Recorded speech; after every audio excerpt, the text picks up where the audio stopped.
Next illustration जो हम करेंगे, इलस्ट्रेशन नंबर 10, इसमें क्या दिया हुआ है कि डिबेंचर इशू कंपनी के पास डिबेंचर से 60,000 के 5% डिबेंचर्स हैं 1 अप्रैल 2017 से। ऑन दैट डेट उस टाइम पे डिबेंचर रिडम्पशन फंड कितना दिया हुआ है 50,000 का, represented by the 59,000 3% loan of the government. मतलब ये हमने क्या करा, इन्वेस्टमेंट करी हुई है। एनुअल इंस्टॉलमेंट जो हम ऐड करेंगे डिबेंचर रिडम्पशन फंड अकाउंट में या सिंकिंग फंड अकाउंट, एक सिंकिंग फंड का ही क्वेश्चन है ये। 8230 मतलब जो एनुअल कॉन्ट्रीब्यूशन करेंगे वो कितना है 8230।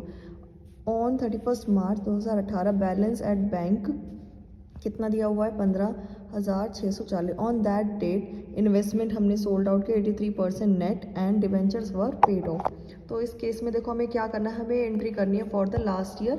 हमारे पास बैलेंसेस है, जैसे पहले हम इशू करते थे उसके बाद हम एंट्री साथ के साथ कर रहे हैं, लेकिन अब हमें क्या, हमें सिर्फ लास्ट ईयर का करना है। तो लास्ट ईयर में हमें क्या एंट्रीज करनी है, सबसे पहले लास्ट ईयर में एक एंट्री इंटरेस्ट रिसीव की कि हमने इन्वेस्टमेंट किया, तो bank account debit to interest on debenture redemption fund account, fund investment account, मतलब कि इंटरेस्ट और जो हमें इंटरेस्ट रिसीव होगा सिंकिंग फंड जो इन्वेस्टमेंट या सिंकिंग फंड हो या डिबेंचर रिडम्पशन फंड हो, एक ही बात है। तो सिंकिंग फंड मतलब जो डिबेंचर रिडम्पशन फंड जो इन्वेस्टमेंट करी उस इन्वेस्टमेंट पे हम क्या करेंगे, इंटरेस्ट रिसीव करेंगे। अब कितनी इन्वेस्टमेंट करी हुई है, हमने 59,000 की इन्वेस्टमेंट करी हुई है। तो 59,000 में कितना इंटरेस्ट मिलेगा, 3% की गवर्नमेंट सिक्योरिटीज़ है, तो 3% के हिसाब से हमें इंटरेस्ट रिसीव होगा 1770। ठीक है, इसके बाद इस इंटरेस्ट को हम कहाँ डालेंगे, डिबेंचर रिडम्पशन फंड अकाउंट पे। तो इंटरेस्ट और साथ के साथ, जैसे ही मैंने आपको बताया था इससे पहले हमने सिंकिंग फंड का जो क्वेश्चन किया था, हमने साथ के साथ की जो इंटरेस्ट रिसीव होगा उस इंटरेस्ट को हम सीधे ही फंड में डाल देंगे। तो यहाँ पे कौन सा फंड है, debenture redemption fund, interest on debenture redemption fund account debit to debenture redemption fund 1770।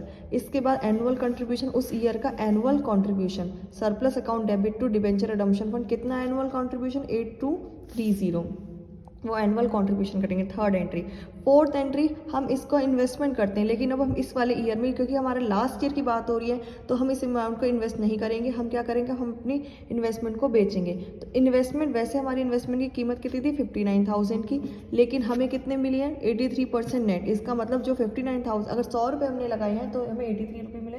ठीक है, तो यहाँ पे 59,000 का 83% कितना आ जाएगा 48,970, ये हमें अमाउंट मिला है। इसके बाद जो हमें इसको देखो, लेकिन वैल्यू हमारी कितनी थी, हमने पैसे लगाए डिबेंचर रिडम्पशन फंड में, हमारे पास 50,000 रुपये हैं, लेकिन 50,000 में से हमें मिले कितने 84,8,970। तो ये 1,010 जो 30 रुपये, इसका हमें लॉस हुआ है। तो इस लॉस को हम ट्रांसफ़र करेंगे debenture redemption fund investment account में, क्योंकि वहीं से हमें ये लॉस मिला। तो debenture redemption fund account debit to debenture redemption investment. इसके बाद डिबेंचर होल्डर्स की पेमेंट करेंगे। डिबेंचर होल्डर्स की कितनी पेमेंट है 60,000, तो 60,000 के डिबेंचर्स है। इसके बाद नेक्स्ट हम डिबेंचर रिडम्पशन फंड अकाउंट को डालेंगे जर्नल रिजर्व में। अब डिबेंचर रिडम्पशन जो फंड अकाउंट में कितना पैसा जाएगा, जो हमारा डिबेंचर रिडम्पशन फंड में, तो हमें शायद ये क्वेश्चन में दिया हुआ है कि डिबेंचर रिडम्पशन फंड में कितना पैसा है। देखो 50,000 का तो बैलेंस था, ठीक है, 8230 हमने और डाले पैसे।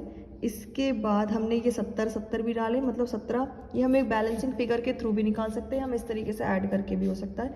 जैसे कि हमारे पास ये इन्वेस्टमेंट है कि 50,000 का बैलेंस था, 70 हमने और डाले, 8230 और डाले, 60,000 के टोटल, जिसमें से 1,030 का हमें लॉस हो गया, तो बाकी के बचे हुए हमारे 5890, अगर 58,970।